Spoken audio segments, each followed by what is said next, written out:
Welcome to the Cosmic Forecast. This is Angela Blaha, and I'm signing in from the cosmos. So this forecast is for the week of December 5 through the 11th. Purpose that I do these forecasts is so you learn to harmonize with the energies of the universe, the vibrations and the frequencies, so that we're not victims of all the pressures of the cosmic flow. If you're like me, these sun flares that we've had over the last couple days have pretty near put me out, if you know what I mean. Like I've had headaches and super tiredness. And it stands to reason that these solar flares that we are having are putting a lot of pressure on us right now. All right, so moving into the cosmic field and looking at all the stars and planets. Steady as she goes is the theme for the beginning of the week. There is some energy for exploring and creation. And this all comes down to this deep need to express ourselves freely. So the universe is working auspiciously for us, working in our favor by bringing this cosmic energy that's all about creation and exploring and expressing yourself.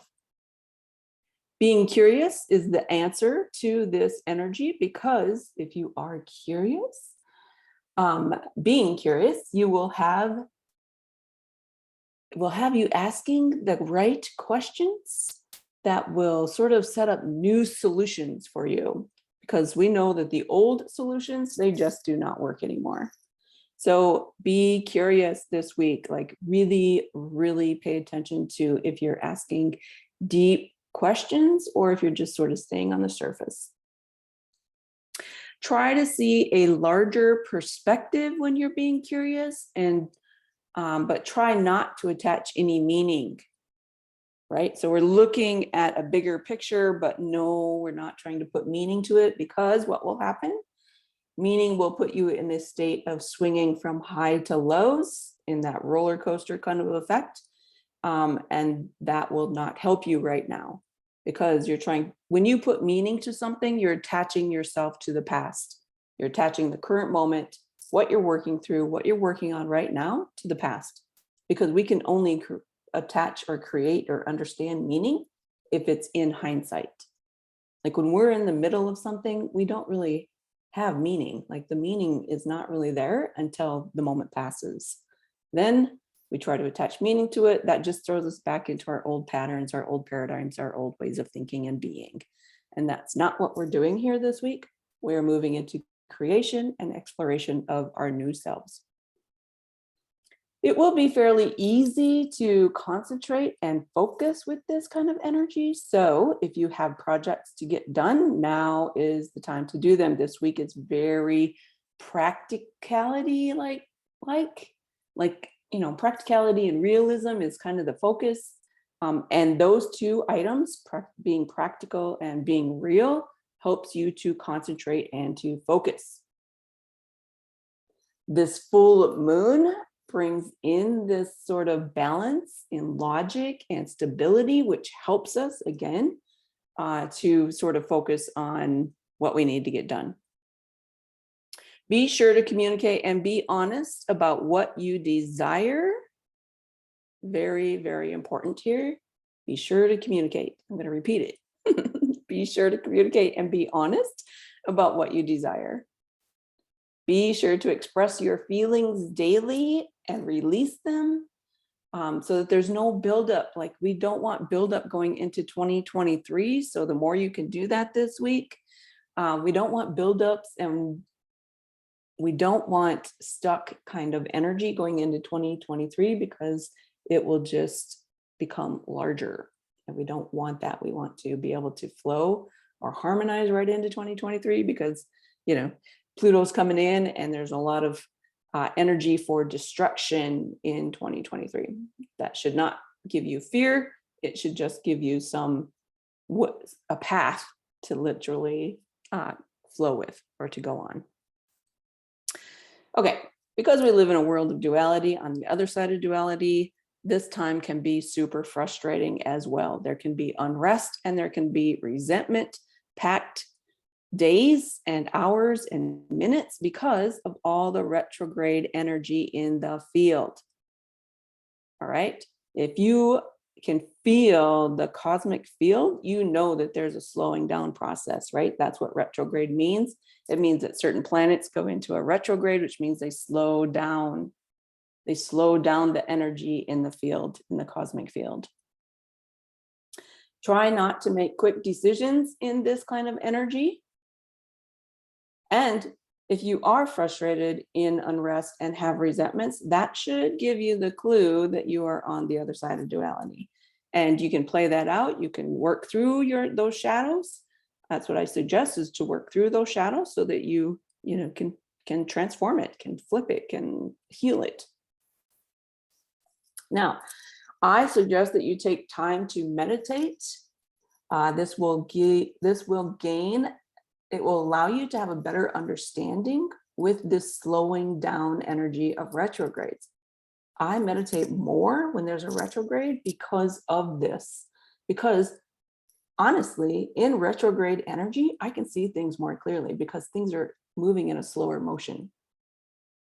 So if I'm having deep questioning about my future, about who I am, about any of those things, retrograde energy is magnificent to actually slow yourself down, to see clearer, and to get things done.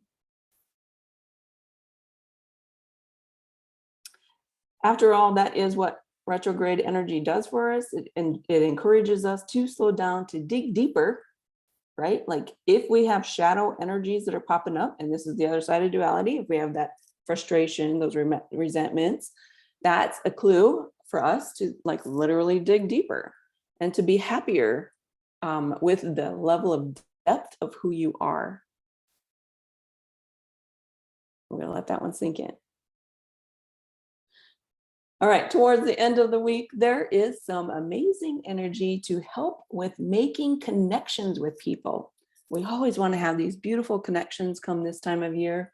And the energy towards the end of the week is supporting your connections and others supporting you. So be open to receiving the key right here for the end of the week.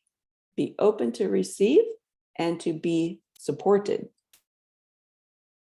Paying attention to what you put into relationships, the boundaries that you create around them, and what you get from relationships will be sure to rise in your consciousness.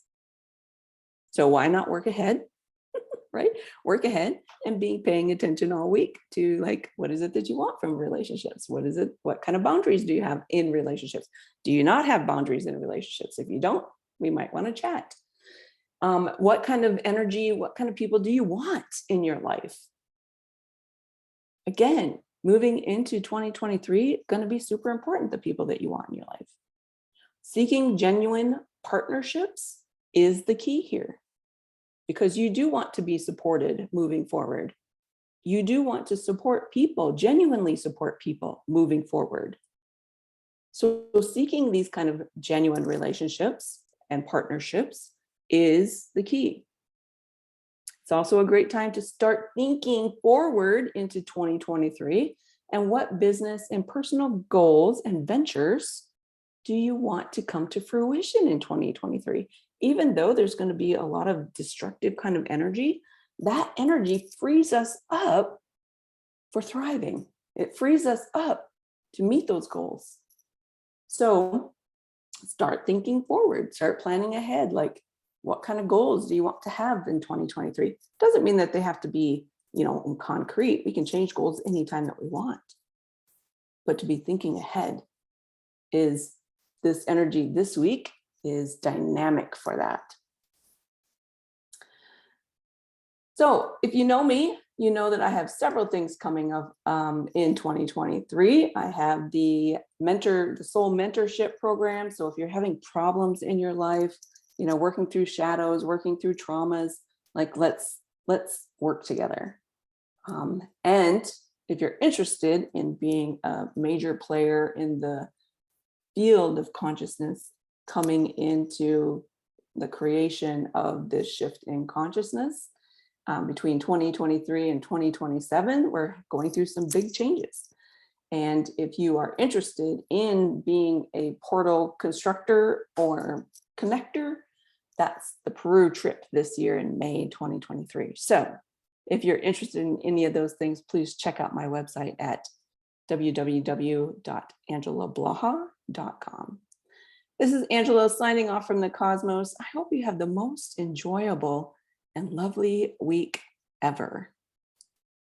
Until next week, enjoy.